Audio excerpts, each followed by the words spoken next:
Hello, everyone. Good evening. Thank you very much for those of you following us online today. It is our nice time to conduct the Meet the Author webinar series. And today, we have pleasure to invite Professor Robert Aumann to join us today. And it is really our pleasure to have him with us today. And today, basically, we will have the opening remark given by the Vice President of Zhejiang University to warmly welcome Professor Aumann for your valuable time to join us today. And then that will be the interview session and followed by the discussion session. So that will be the 60-minute session. So first of all, I want to share my screen with all of you and play the video from our Vice President. My name is He Lianzhen, Vice President of Zhejiang University and Dean of International Campus.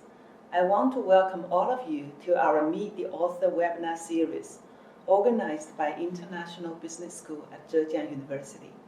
Many thanks for those of you following us online today. First of all, it is our great pleasure and honor to invite Professor Robert J. Aumann. Thank you very much, Professor Aumann, and it's great to have you with us today. I really appreciate it.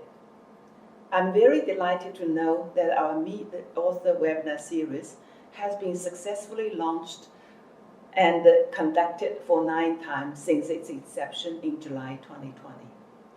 In the past few months, we have had the pleasure to gather inspiring speakers working on a wide range of areas, and they are from London Business School, Hebrew University of Jerusalem, Wharton Business School, the World Bank, and the Columbia Law School. As the COVID-19 continues to spread around the world, universities around the globe are shifting to digital knowledge dissemination in an effort to keep the world connected.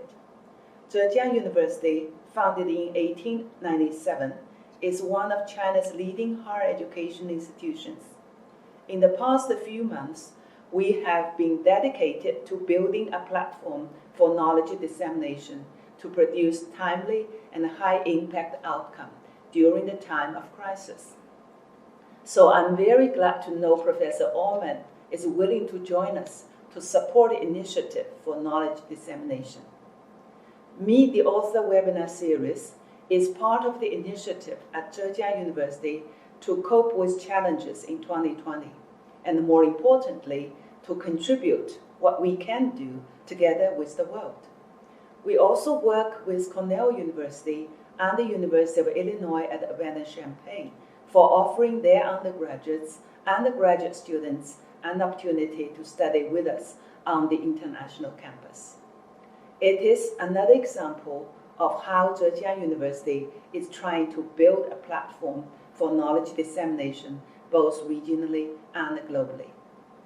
I know today that Professor Ben Shenglin, Dean and Professor at Zhejiang University International Business School, and Chen Hongyi, Academic Director for Master of Finance, will join the interview and discussion session with Professor Robert Aumann in the next 60 minutes.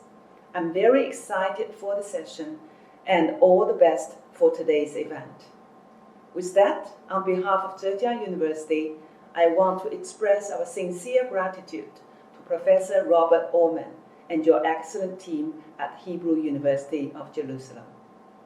Hope we have the opportunity to host either you personally or your team at Zhejiang University in the near future. Of course, members of Zhejiang University are also keen to visit you in Israel. Thank you once again, and have a nice day. Thank you. Yes, so thank you, Professor He Lianzhen, and also thank you very much, Professor Aumann again.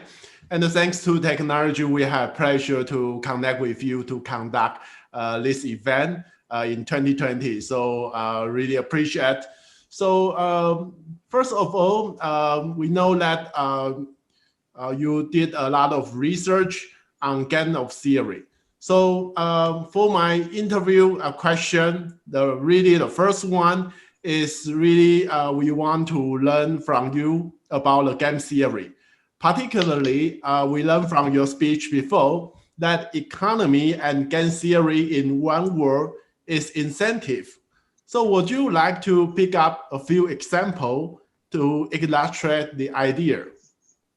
Okay, very good. I'll give I'll start with, well, first of all, economics. Okay, let's talk about economics for a moment. Okay, economics is the basic idea of economics is incentives. Now, the incentives work in a market economy. And about 100 years ago, yes, they started in Russia to go away from the market economy, abandon the market economy, and go to a socialist economy. And this happened also in China at the end of the 40s, about 70 years ago, something like that. Yes, 75 years ago. Okay, a little more than 70 years ago. In China, the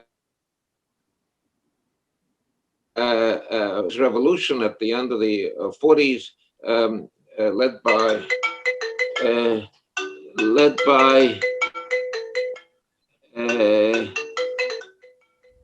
just a moment, please. Led by Mao Zedong, abandoned the market economy and went to socialism. Now, socialism is really a very good. The basic motto. The basic motto of socialism is to each according to his needs, from each according to his ability. And that's really a wonderful idea. You know, I subscribe to that entirely. It's a beautiful idea. Yes, because everybody has needs and everybody should get in accordance to his needs. And everybody should give to society in accordance with his ability. So it's a wonderful thing, yes, and I agree entirely with it. The only thing, there's one little problem with it. And that one little problem is it doesn't work, okay? It does not work. Why doesn't it work? It doesn't work because it does not give the proper incentives. If everybody knows that he is going to get according to his needs, yes, then why should he work? Why should he do anything? If the state is going to give him everything according to his needs, then he doesn't have to work, yes. And why should he bother to give according to his abilities? His abilities maybe is to do hard work. Why is it? Yeah, he doesn't. You know, if he's going to get according to his needs anyway, why should he do it? So that's an incentive, all right? Now, the Soviet Union realized this, and the socialism in the Soviet Union collapsed about a little more than 30 years ago. Okay. And in China, they were smarter. The Chinese people were smarter because they went to a market economy in 1979. So that's about 10 years before the Russians. Okay, and the market economy gives the right incentives. Okay. Now, what are the incentives? And they are: if you work, you get enough to live with. If you don't work, you don't get anything. Yes. So naturally, if people are ill or if people are incapacitated for some reason or another, the state helps out, but not as a principle, to each according to his needs. Yes. So that's an example of incentives in economics. Yes, incentives in economics is because the market economy, which China adopted in 1979, it gives you the right incentives. That is one example. You want another example? I'll give you an example from game theory if you wish, but if you want to go on with the interview, go ahead. Yes, of course. We would like to hear another example from you. Okay, we'll give another example from game theory. So this is when I was young, a child, really. Yes, I have one older brother. That's it. No sisters. And in China, that's a lot already. Yes, 2 children is a lot. But in the Western world, usually there are more children. Often there are more children. But I had just one older brother. Okay. Now, when we were children, we didn't have a lot of money. Okay, my family did not have a lot of money. We got very good educations, but we didn't have a lot of money. So once in a while, there was some kind of treat, a candy bar or a chocolate bar, something like that, which my mother decided to give to the 2 children and to divide it between them. So she took the chocolate and she divided it into 2, okay? She broke the chocolate into 2, and she gave 1 part to my older brother and 1 part to me, okay?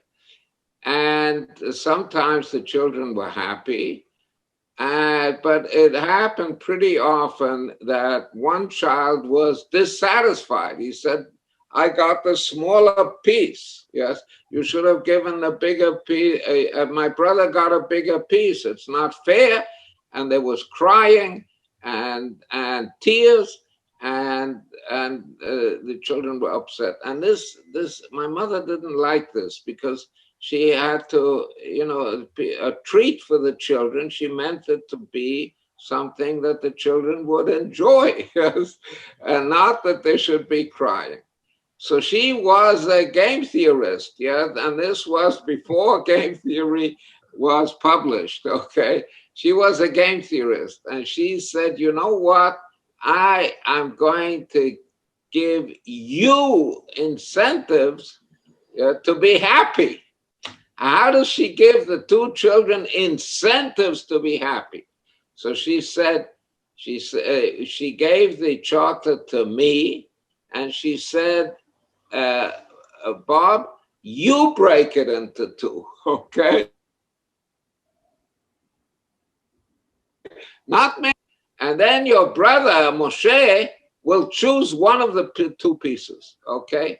So this entirely changes the situation, all right? It changes the situation completely. Why? Because then I have incentives to break it into as close as possible 2 parts, okay? And so my brother certainly doesn't have any incentive to cry, because he got to choose, all right? He chose, so he can't be unhappy, yes? And I don't have any incentive to cry either, because if I divide, if my brother gets the bigger part, then my mother will say to me, why didn't you divide it equally? It's up to you, yes? So that is another example of incentives, and yeah, there are lots more. Okay, but let's get on with the interview. There are lots more. Just now, the Nobel Prize in economics was given 2 or 3 weeks ago. Okay, I think it was October 12th, to 2 friends of mine, good friends, yes, 2 people I know. And it was given for using incentives in auctions, okay, or in tenders, public tenders, to get the best deal for the for the government that's giving the tender, and that's another. So that it was given a few weeks ago for 2 game theorists, friends of mine. Okay, so lots of incentives. Incentives is the name of the game.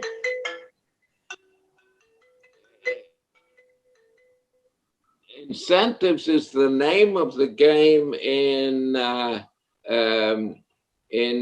game theory and economics. Yeah, right. Okay.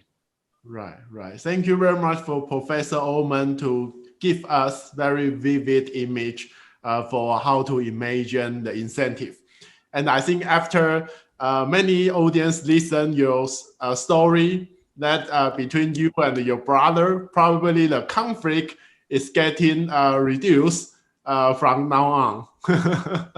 The very good measure. So thank you very much for that. And the next one that we would like to get your perspective on the rationality. Given rationality is also another very important concept for economic. So what is your definition of rationality? And do you see any conflict between rationality and what happens every day in our daily life? For example, can racial or gender discrimination be rational? Can strike be rational? So let's also get back to our topic today. Can war be rational? Can war be rational? Okay, yeah, right. Yeah, okay. So I have to give you my definition of rationality. And the definition of rationality is not the usual one that is common in everyday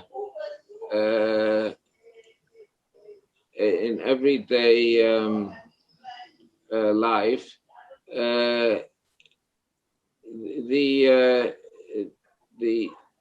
The definition of rationality that's commonly accepted is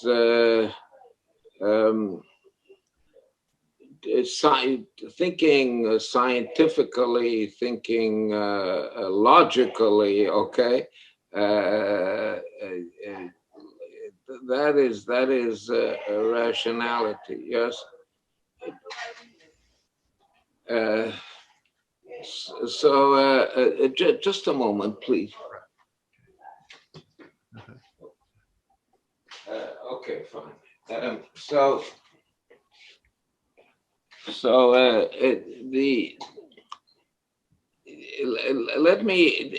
The definition of rationality that's used in economics is that people pursue their goals to the best of their knowledge. I mean, given their information, the information that they have, they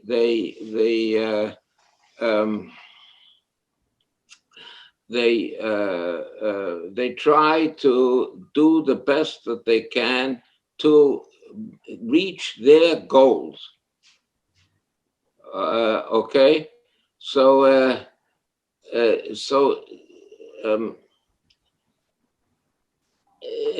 let me give an example of that. One of my students gave a very good example of that. He said that suppose a black cat crosses your path, okay? A black cat crosses your path and you spit. All right, is that rational or is it not rational? Okay, so now, according to the common definition of rationality, it's highly irrational. I don't know how it is in China, but in the West, a black cat crossing your path is a sign of bad luck, okay? But you can avoid the bad luck by spitting, all right? Now it's foolishness, right? It's highly irrational. It's a superstition, okay? It's something which has no basis in fact. But according to the definition of rationality that's used in economics and game theory, it's highly rational. The person is acting very rationally because he believes in this superstition, okay? So in accordance with his knowledge, it really will bring bad luck if a black cat crosses your path. And therefore, the best you can do to avoid the bad luck is spitting. That's also a superstition. But you are promoting your goals. You believe in this, right? You believe that it will. So that is highly rational. It's one of my students gave an example. It's a good example because it catches the notion of rationality. So now you ask, can racial and gender discrimination be rational? Okay, can war be rational? Okay, so my answer is yes, yes, it can be. But we have to try to change the information that people get in order to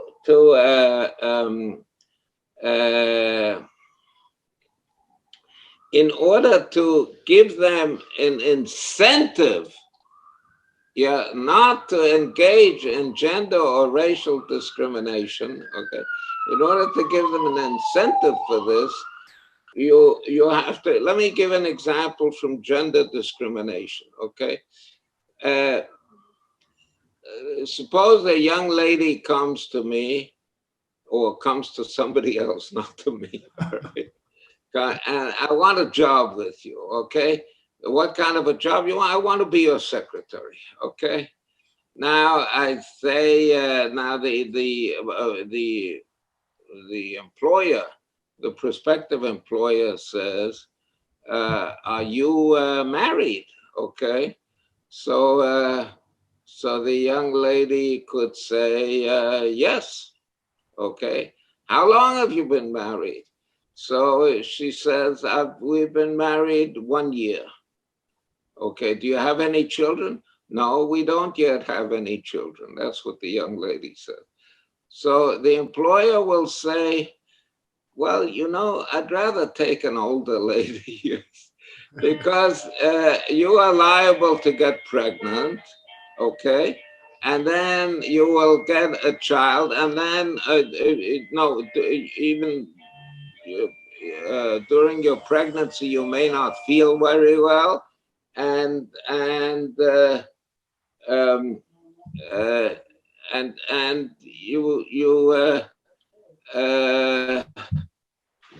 and you may be absent from work, and I need my secretary, okay?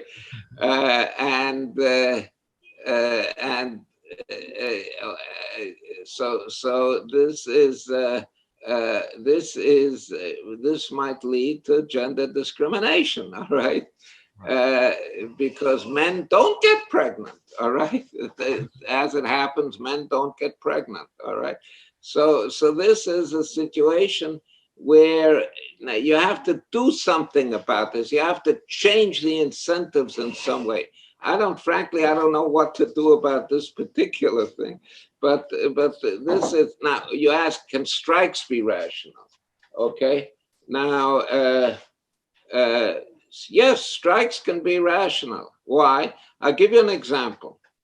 Okay, at the Hebrew University where I work, there was a strike of the faculty. This was a long time ago. It was 30 years ago. Okay, there was a strike of the faculty. It began in the beginning of December, and usually these things are settled.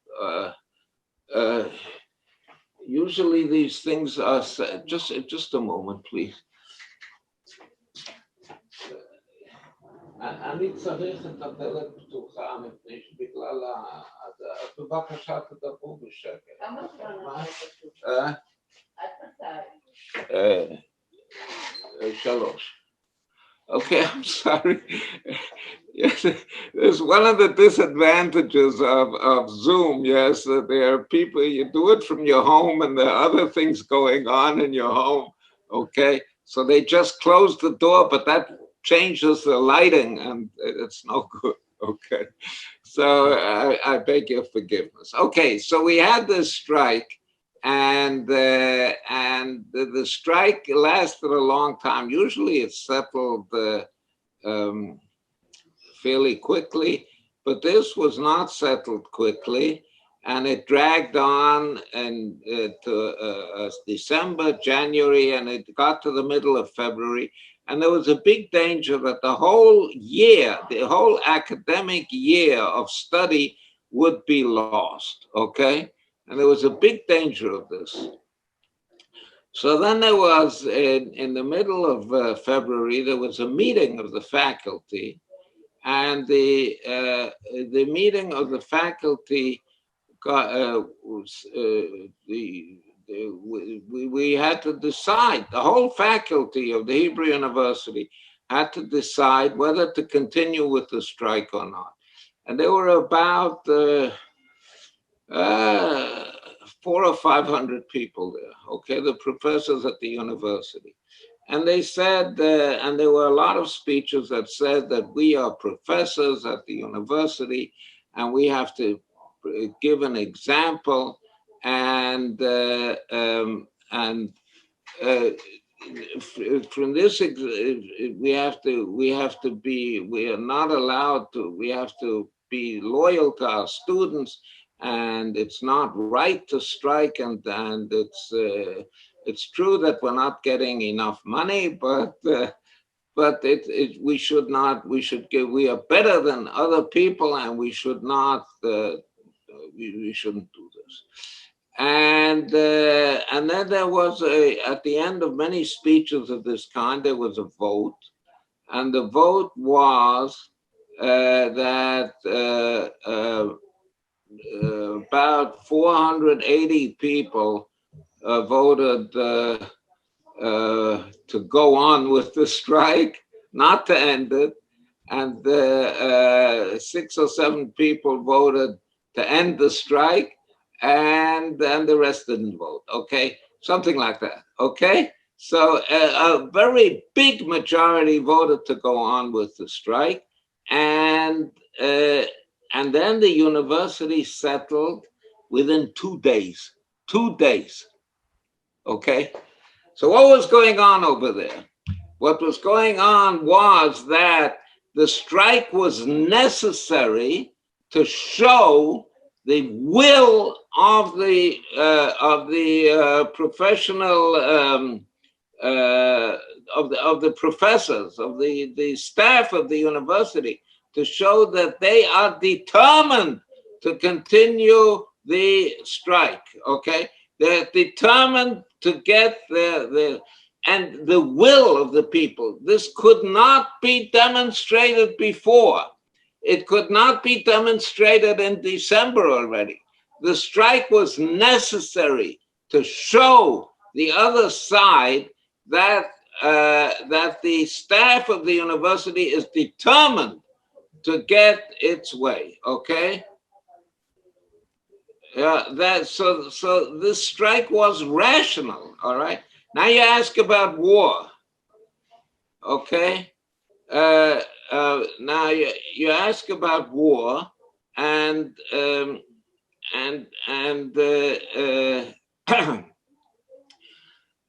just a moment, please. Again.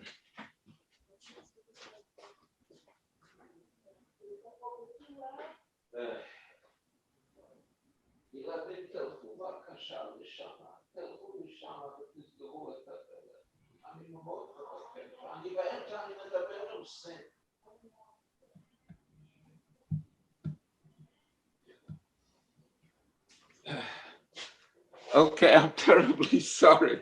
I'm terribly sorry about this.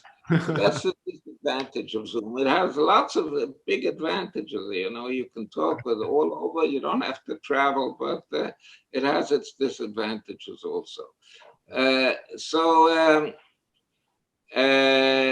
war. Okay, war is the same thing. War. You know, I think in the case of war, I think most wars are a mistake. That doesn't mean they're not rational. People who go to war may be rational. Let me give an example. All right. The Korean War. the war in Korea, which lasted between Korea and the United States, which lasted, North Korea and the United States, all right? North Korea and the United States, it lasted for 3 years, and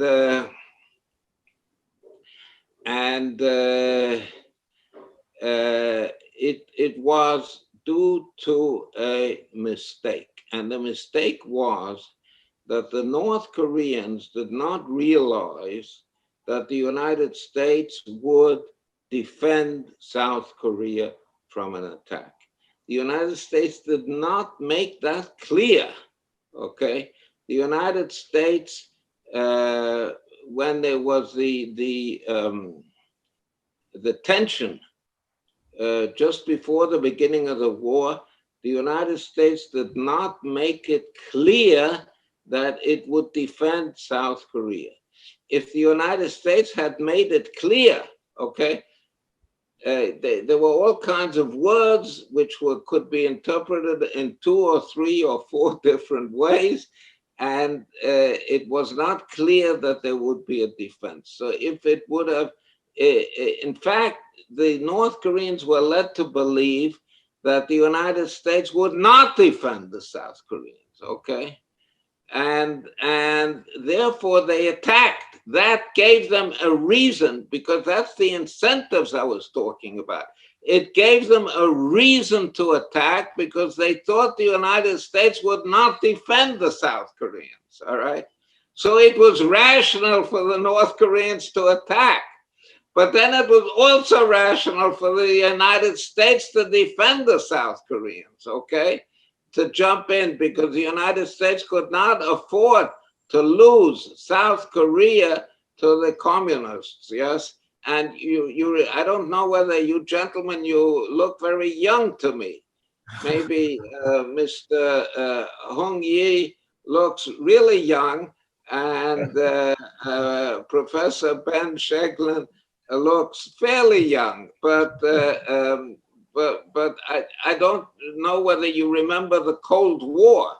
The Cold War between the West and Russia and the East, yes? This was a very serious affair, okay? This was very serious. It never came to be a hot war, but it was very serious. And if the North Koreans had an incentive to attack because the United States did not make it clear that it would defend South Korea, and the United States had an incentive to defend because otherwise South Korea would fall to the communist bloc, okay? So they were rational on both sides, okay?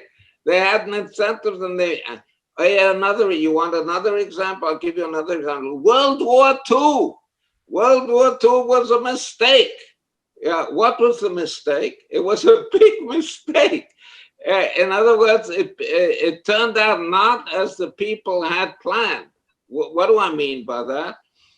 In Munich in 1938, okay, I was already alive, but you were not alive then. And I don't know whether you know about the history, but in Munich in 1938, Hitler, who was the leader of Germany, said that he insists on getting part of Czechoslovakia. Afterwards, it turned out it was all of Czechoslovakia. But at the beginning in 1938, and in the spring of 1938, I think it was March of 1938, there was a conference in Munich, which was attended by Hitler, by the leader of Britain, it was Chamberlain, and the leader of France, the president of, or the prime minister of France, Daladier, and Hitler said, look, I want to get this part of Czechoslovakia, and this will be my last demand. He had all kinds of demands through the 1930s, and all the time, the Western, the Britain and France gave in to him. And they said, now we're not going to give in to you. So he said, this will be my last demand. I don't ask for anything else. So they said, sign this paper that this is your last demand, okay? And he signed it, okay? And that was the Munich Agreement. And Chamberlain came back to London and he said to the British Parliament, he said, ladies and gentlemen, I have brought with me peace in our time. Now, what he brought was not peace in our time, but what he brought was the Second World War, okay? Why? Because Hitler realized that whatever he asks for, he's going to get, all right? Whatever he asks for. So a year later, he entered, a year and a half later, in September of 1939, he entered Poland, okay? And he expected that Britain and France would do nothing. Okay, he entered Poland and he expected them to do nothing. And therefore he had an incentive to enter Poland, okay?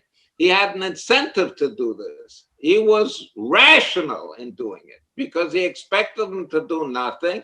And the reason for that expectation was the behavior of of Britain and France, who capitulated in Munich a year and a half earlier, all right? So that was the reason for his expectation. And so I say Hitler did not bring World War II. Chamberlain brought it by giving in to Hitler in 1938. You know, I can prove that Hitler did not was surprised when the Allies went to war on September 3rd of 1939. He went into Poland on September 1st of 1939, okay? It took the Allies 2 days, the French and the British, 2 days to declare war, all right? And they didn't go in until September 3rd, 2 days, okay? Now, and the reason is that Chamberlain, even at that point, wanted to give in to Hitler.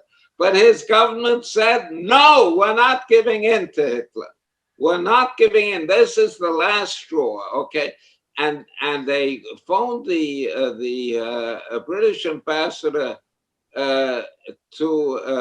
in Berlin, and they said, inform the Germans that we're going to war with them, okay?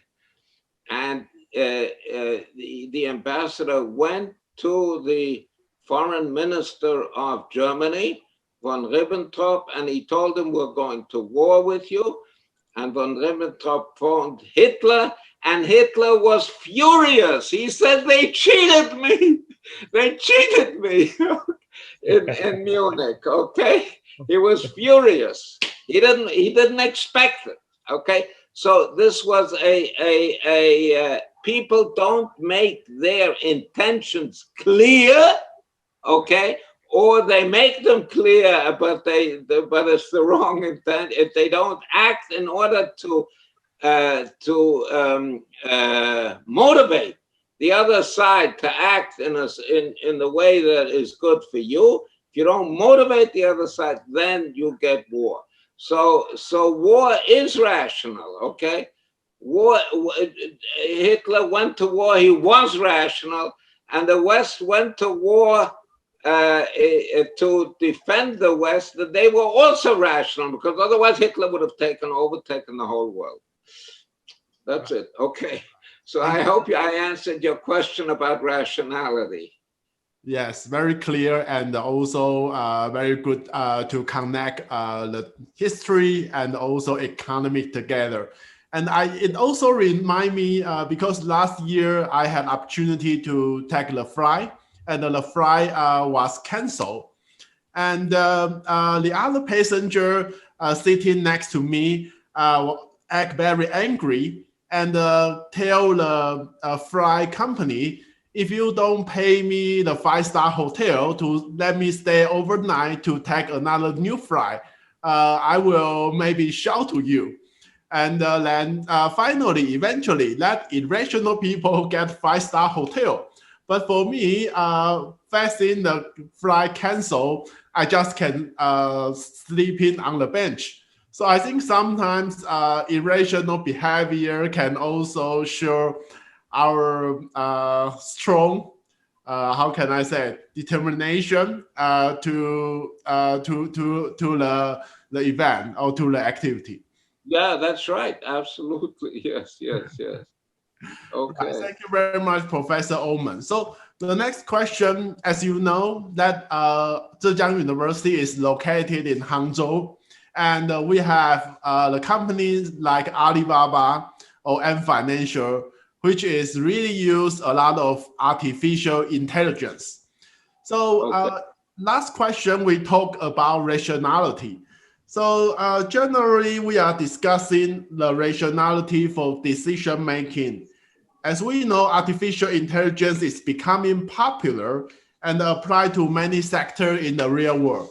So do you think that artificial intelligence or AI could help human being or our society for better rationality?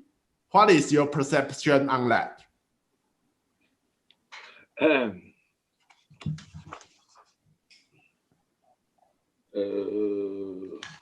The question.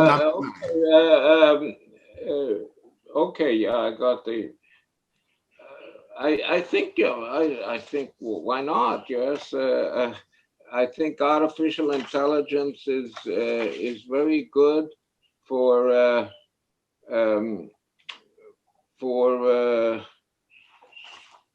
it's very useful for all kinds of things. Yeah,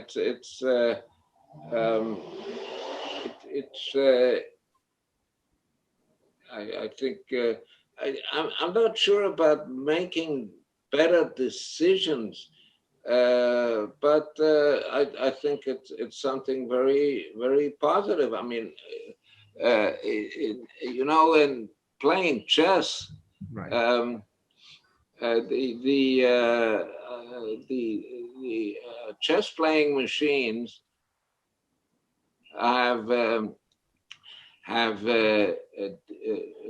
were developed more than 20 years ago, and they became better than the best chess players in the world. So now this is something which is very common at the and after all, in international relations, we are also playing a kind of game of chess. Yes. So this is very I think they're very helpful in this. But there is a new development in artificial intelligence. And we were just talking about chess. So let me say what artificial intelligence was doing in Go. Okay. Now, you know the name of the game of Go. I think it's popular in China, right?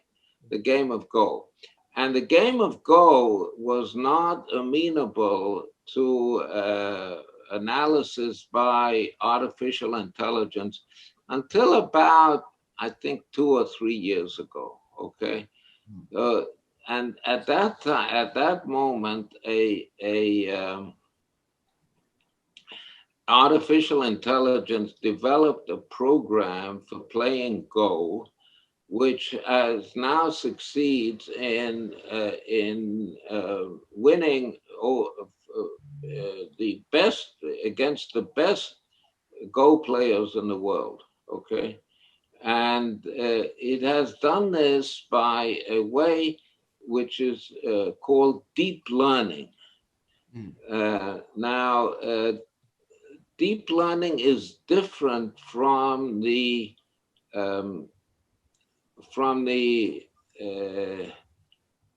algorithms that were used in developing chess playing machines.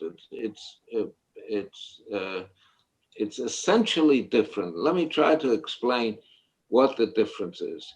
In the algorithms that were used to develop chess playing machines, the analysis was made really, one went a number, if black does this and then white does that and then black does this and white does that, and then we get to a certain situation, and then the machine looks at all the moves that you can make, okay, and chooses the ones that are best at that point, that look best. There's some kind of way of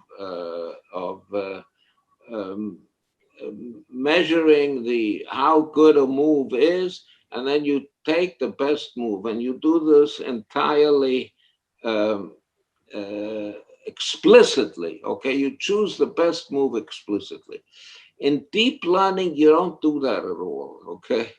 In deep learning, what you do is you try various kinds of move, and you see, you try them in accordance with some kind of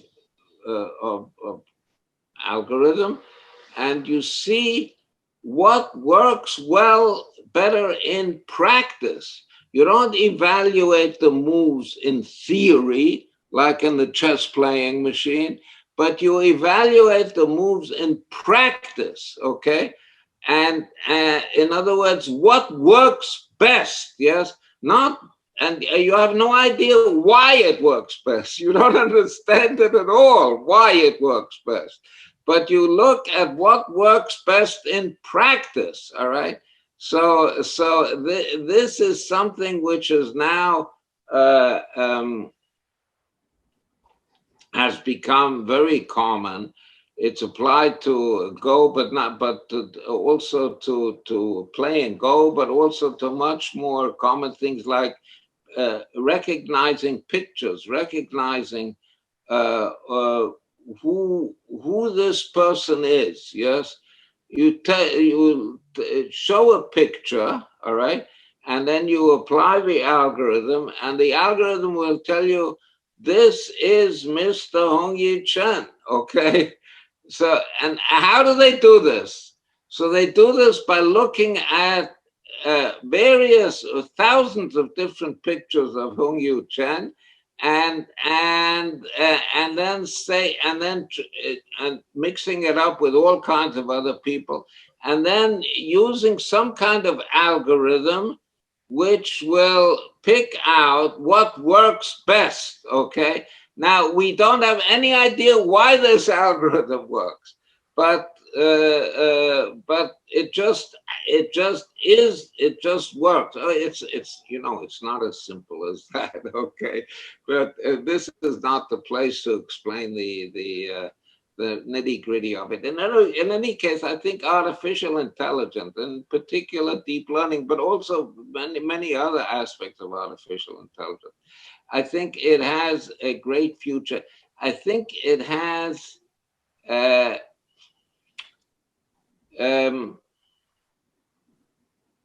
maybe it could make decisions, okay, but I think it is better.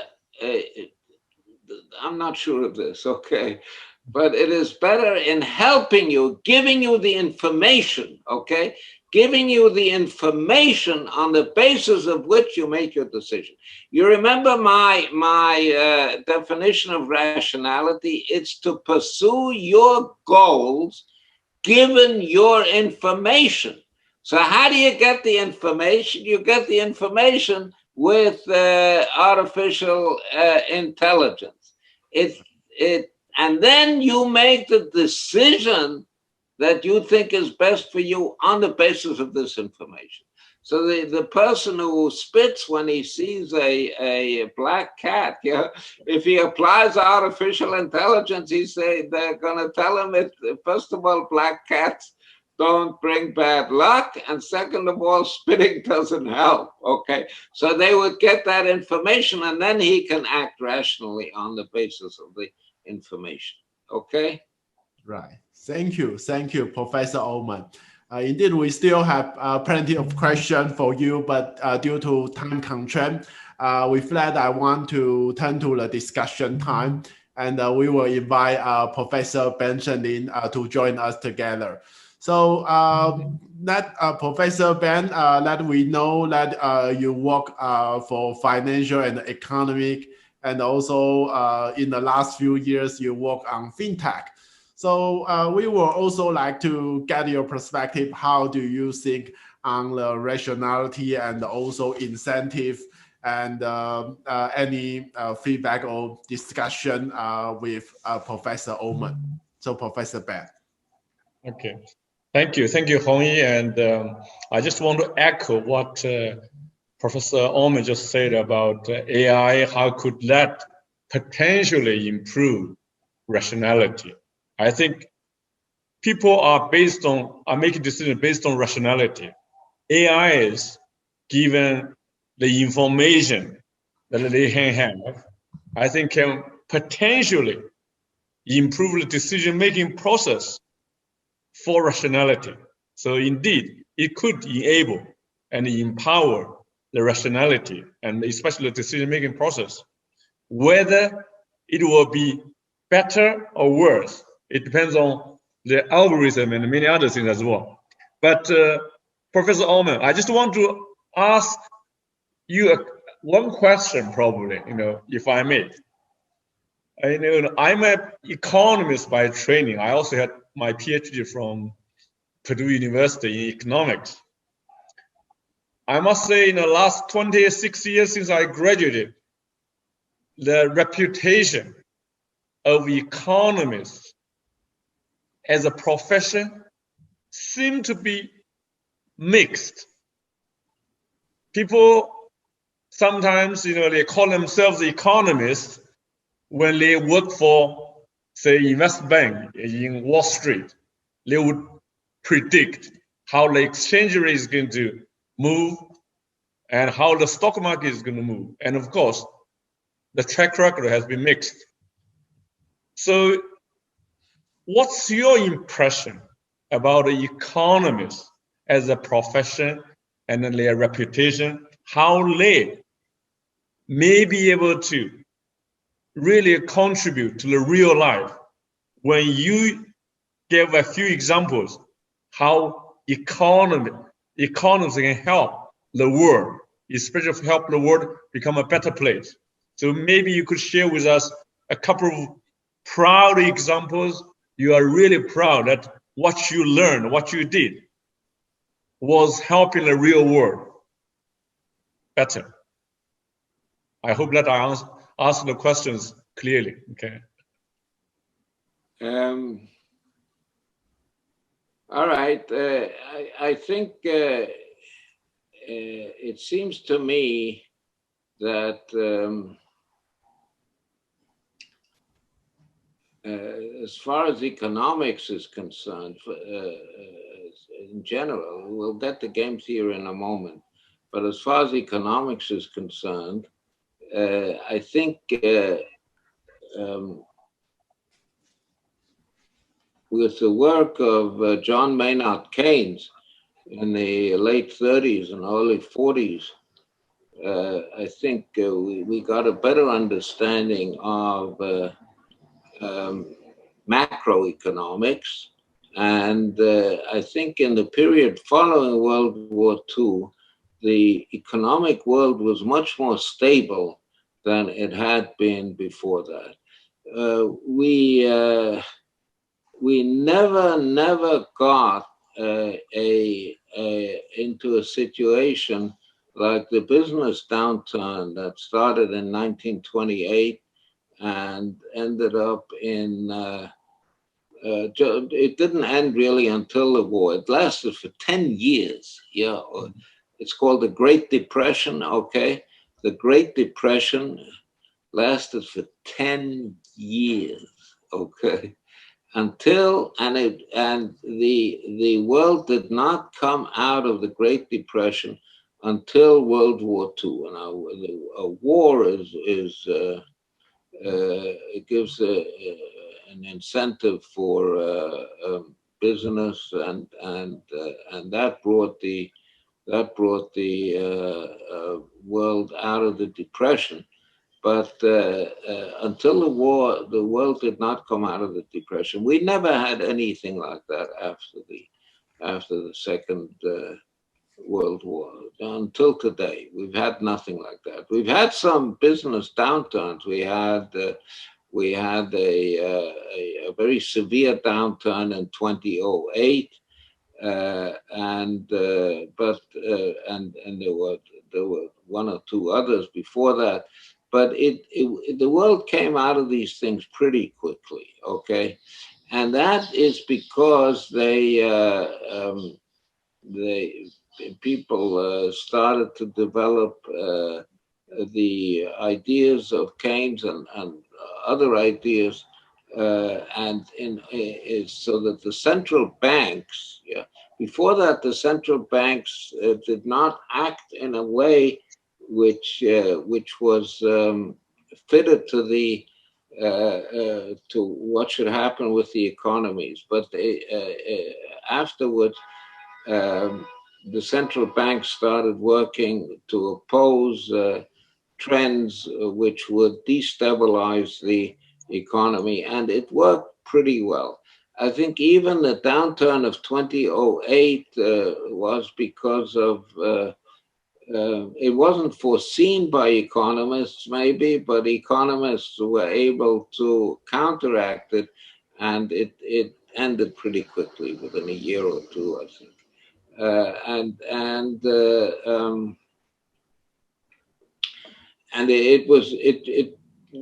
I think mistakes were made, and we understand what brought this about now. And I think the economic world is much more stable than it was before we applied principles of economics to it. Now, if you want to talk about game theory, okay, in particular, then we just had a Nobel Prize in game theory. I mentioned that before. Yeah, I think I did mention it. And this is these people are very successful. You know, there was the Spectrum auction about 25 years ago in the United States. The Spectrum auction, they were the United States government auctioned off wavelengths, okay, frequencies, electromagnetic frequencies to be used for cellular phones, and the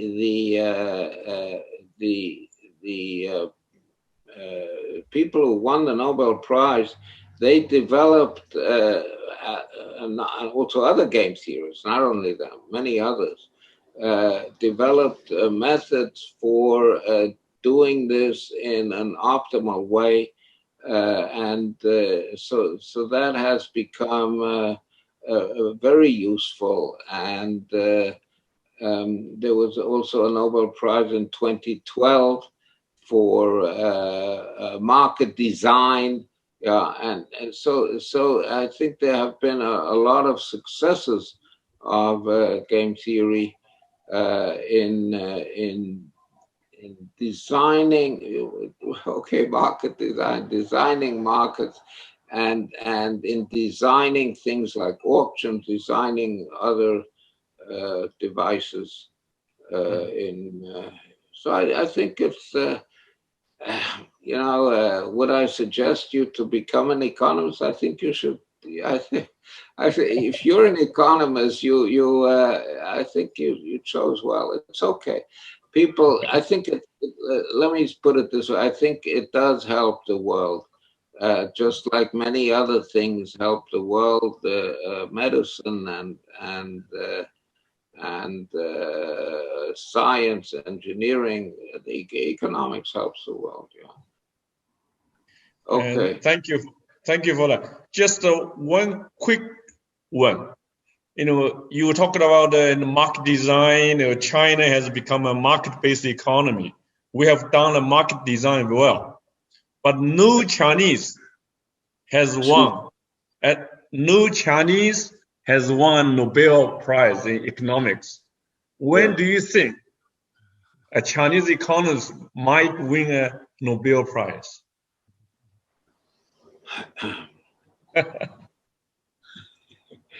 You know, I don't know.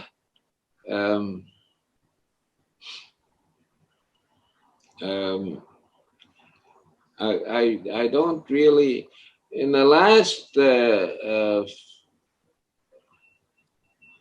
or 20 years, I've really stopped following closely what's going on in the world. But I have to say, I have not heard of, unlike in other areas where the Chinese are very, in other areas of science where the Chinese are very, some areas the Chinese are very prominent. I have not heard of a prominent Chinese economist who could become a candidate for the Nobel Prize. But this could be because of insularity. You know, it could be because in the West we hear more about the West, and in China you hear more about China. Yes, so this could be maybe the Corona pandemic will start to tear that down because we can talk more easily to each other, you know. When the people in the family are not interfering, we can talk more easily to each other on Zoom than having to travel from place to place in order to talk. So thank you very much. I think China is a great country. I've been to China at least 10 times, and I think it's a wonderful place. And thank you very much for inviting me, and it's been my pleasure to talk to you. Thank you. Right. Okay. Thank you very much, Professor Ben. So may I add one last question, if that Professor Aumann, your schedule still allow? Excuse me? So may I add one of the last question for you? Yeah. Okay, sure. So it is an uncertain year we are experiencing in 2020 because of COVID-19. And many people, many of my students, they feel very anxious for their future. So based on your experience in the last maybe 90 years, how would you like to advise those young people to think about their future? Well, I'm optimistic about the corona, the COVID-19. I'm optimistic about that. This will, it's been a great interference in life, but it also has its good sides. Like I said, I have been able in the last half year to talk to people all over the world, just like I'm talking today, much more than before COVID-19, because the COVID-19, it used to involve a trip abroad. Yes, you don't get invited to a webinar. I mean, there were webinars, but they were not nearly as popular as they are now. Okay, now it's really quite common. So I speak 3 or 4 times a week to people all over the world, and that helps communication. So that is a silver lining that the COVID-19 crisis has brought. I think this will end. I hope in a few months. I don't know, but I think a vaccine will be developed. Vaccines are being developed in the United States, and there's also one that's being developed in Israel. Maybe there's also one in China, I don't know, but I know about Israel and the United States. So there are several different vaccines are being developed, and I hope the pandemic will end. So I think that should not be something which young people should take into account. My advice to young people in general is do what you like. In other words, not do whatever you like. You're like, drinking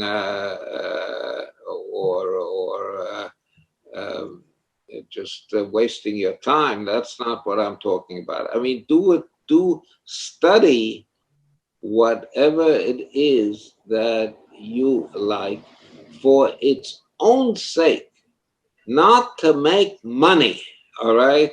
Not to earn money, and not because your parents told you or your teachers told you or the Communist Party told you or whatever it is. Yes, not because of that. Do what you like.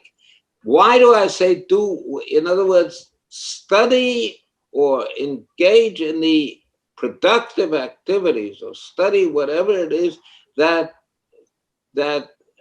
catches your imagination. Why? Because when you like it, then you're going to be good at it. And when you're good at it, you're going to like it. Okay? So you want to do something that you're going to be good at, that you're going to do well. All right? And that is the most important thing. If you do it well, then that should be said. You know, there's one thing I did notice about China. I've told you that I've been in China about 10 times. Yeah. In China, I think they are very good at engineering, at applications of science. Okay. But there is less basic science in China, as far as I recall, okay? People are less interested in the theory and the basis and the science that underlies engineering. And I think that could be developed in China. But maybe it is being developed now because I haven't followed what's going on. I haven't been in China. Actually, I was in China last fall, just about a year ago. Just about a year ago, I was in China. Yeah, I think I think Chinese young people in China should go more into basic science, science which has, on the face of it, no applications, okay? No immediate applications, all right? Don't worry about doing something which will make money for you or which will improve life. It doesn't have to improve life. It just has to interest you. That's my advice. Okay, thank you very much, Professor Aumann. I think that's very important to our audience and also myself, of course, as well. So really appreciate for your valuable time today. And as far as I know from my colleague, today we have 22,000 people following us online. So really appreciate for your sharing knowledge and to make this happen. And I think that will be really beneficial for lots of people that wish to join this kind of international conference, but due to pandemic, they have opportunity. They don't have opportunity to go abroad. So really appreciate for joining us today. Thank you very much. Thank you. And Thank you, Professor Aumann. Yeah. So Professor Aumann, hope we have pleasure to host you in China once again in the future. And I hope we have pleasure to meet you, maybe not in China, but in Israel in the near future. Absolutely. Yeah, you're heartily welcome to come here. Yeah. Right. Okay. Thank you once again for bringing us a lot of really very good knowledge. We really enjoyed the conversation with you. And also thank you very much for Professor Ben. Thank you, Hong Yi. Bye-bye, Professor Aumann. Have a good day.